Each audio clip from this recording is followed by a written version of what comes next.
দেবাশিস দা, এই কালচারটা আপনি কি বলবেন? দেখুন, এখানে একটা জিনিস আমার মনে হচ্ছে যে যে দলটার মধ্যে একটু অনুশাসনের অভাব থাকে, সেই দলটা দলের কর্মীদের যখন মানে রাখতে চায় কাছে, যদি দেখে ভয় পায় যে আমার কর্মীটা চলে যেতে পারে, তখন এই ধরনের বিভিন্ন রকমের স্টেপ নিতে পারে। এটা আপনি বিভিন্ন সময় দেখে থাকবেন বিভিন্ন জায়গায়।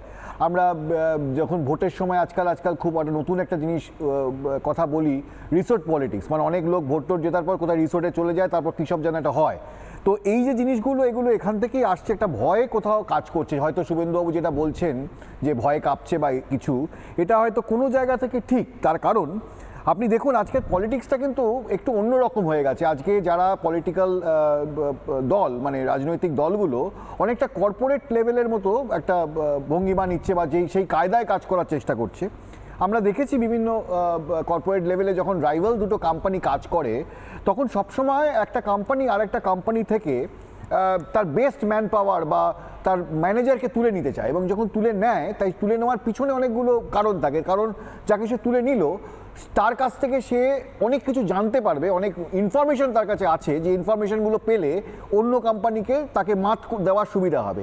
এক্ষেত্রে বিজেপির ক্ষেত্রে এই সুবিধাটা হয়তো হয়েছে যে যাকে ওনারা তুলেছেন, শুভেন্দুবাবু তো একেবারে খোলনলচের খবর জানেন তৃণমূলের, কোথায় কোথায় ভুল আছে, কোথায় কোথায় কী আছে।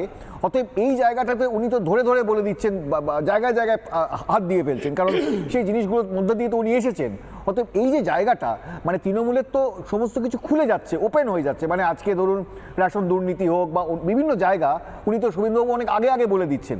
মানে এখানটা থেকে যে ভয় পাচ্ছেন তৃণমূল, এটা কিন্তু একটা ভয়ের বাতাবরণ তৈরি হচ্ছে যে কি মুখোশ খুলে দেবেন শুভেন্দু। এবং এটা বলতে দ্বিধা নেই, আমার হয়তো শুভেন্দুবাবুর ক্ষেত্রে কোনো জায়গায় বিরোধিতা থাকতে পারে, কিন্তু এটা বলতে বাধা নেই যে আগামী, মানে বিগত দিনে আমরা যেসব বিরোধী নেতা দেখেছি, সে আব্দুল সাত্তার হোক, এবং কোনো জায়গায় সিপিএমের ক্ষেত্রেও দেখেছি আমরা, সিপিএমেরও যিনি ছিলেন বিরোধী নেতা, শুভেন্দুবাবু কিন্তু অনেক বেশি অ্যাগ্রেসিভ এই জায়গাটায়। মানে বিরোধী নেতার যে ভূমিকা থাকা দরকার, উনি সেটা পালন করছেন অনেক ভালোভাবে, এবং সেখানে একটা তৃণমূলের মধ্যে ভয় তৈরি হচ্ছে, এটা প্যানিক তৈরি হচ্ছে।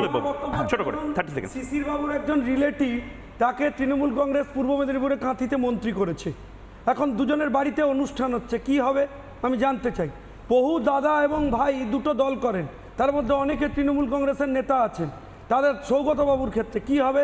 তথাগতবাবু আছেন, সৌগতবাবু আছেন, কি করবেন আপনারা যদি এই জিনিসকে বাহবা দিতে থাকেন? আমি এরকমও জানি যে পারিবারিক একদম সম্পর্ক, হাজব্যান্ড একটা দল করেন, ওয়াইফ আরেকটা দল করেন, সেক্ষেত্রে আপনারা কি করবেন? আসলে পশ্চিমবাংলার রাজনীতিতে একটা মাত্রা ছিল, সেই মাত্রা জ্ঞানটা হারিয়ে ফেলেছে তৃণমূল কংগ্রেস। শুধুমাত্র ক্ষমতায় থাকার জন্য যে স্তরে এনারা নামছেন, এবং তৃণমূল কংগ্রেসের বিশেষ স্বঘোষিত দায়িত্বপ্রাপ্ত কিছু নেতা অতি উৎসাহী হয়ে যা কাণ্ড কারখানা করছেন, আমি জানি না এখনো পর্যন্ত মুখ্যমন্ত্রীর কোনো স্পেসিফিক কমিউনিকেশন আসেনি, সেটা দেখে স্পষ্ট যে তাঁরা ভুল পথে চালিত হচ্ছেন। আমার শুধু লাস্ট লাইন, যে কোথাও কি সবাই যেটা বলছেন যে সত্যি কি অধিকারী পরিবার আতঙ্কের জায়গা তৈরি করেছেন, তাই এত অ্যাগ্রেশন, তাই এত অ্যাগ্রেসিভলি অ্যাটাক করতে হবে?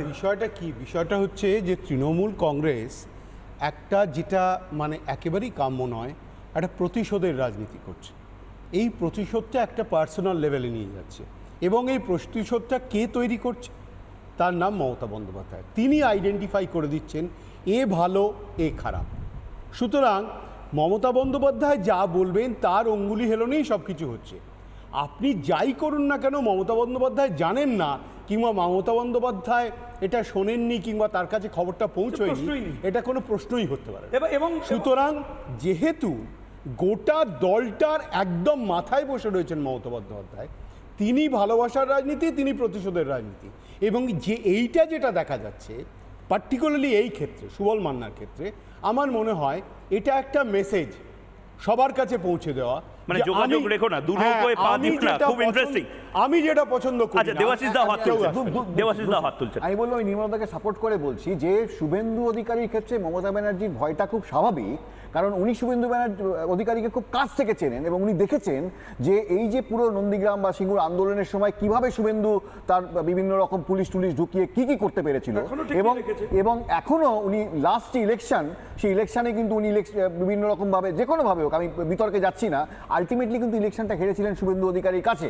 অতএব এই যে ভয়, মানে শুভেন্দু অধিকারী আর যে কোনো মূল্যে অনেক কিছু করে দিতে পারেন, সেই জায়গাটা বোধহয় মমতা ব্যানার্জি ভয় পাচ্ছে। আমার একটা পার্সোনাল